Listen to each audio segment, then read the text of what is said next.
এই সরকার ক্ষমতা গ্রহণের পূর্বের 6 মাসে খুন হয়েছে 1780 জন, যেটা এই সরকারের 6 মাসে খুন হয়েছে 1789 জন। মাননীয় স্পিকার, এই সরকার ক্ষমতা ফেব্রুয়ারি 17 তারিখ শপথ গ্রহণ করেছে।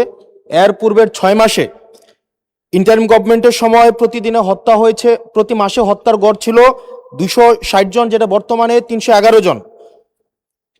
এই সরকার ক্ষমতা গ্রহণের পূর্বের 6 মাসে খুন হয়েছে 1780 জন, যেটা এই সরকারের 6 মাসে খুন হয়েছে 1789 জন। নারী ও শিশু নির্যাতন পূর্বের 6 মাসে ছিল 10,090 জন, এটি এই 6 মাসে হয়েছে 11,165 জন। পুলিশের উপরে হামলা হয়েছে 275টি, যেটি এই সরকারের প্রথম 6 মাসে হয়েছে 317টি। গণপিটুনি দিয়ে 2025 সালের পুরা বছরে 166 জনকে হত্যা করা হয়েছে, যেটা এই সরকারের 6 মাসে সেটির সংখ্যা পৌঁছেছে 120 জন।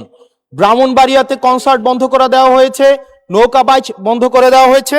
সেখানে মাননীয় স্বরাষ্ট্রমন্ত্রী বলেছেন যে ব্রাহ্মণবাড়িয়ার একটা কালচারাল একটা জেলা, সেই জেলায় নাকি গান বাজনা সিনেমা নাকি বন্ধের মতোই।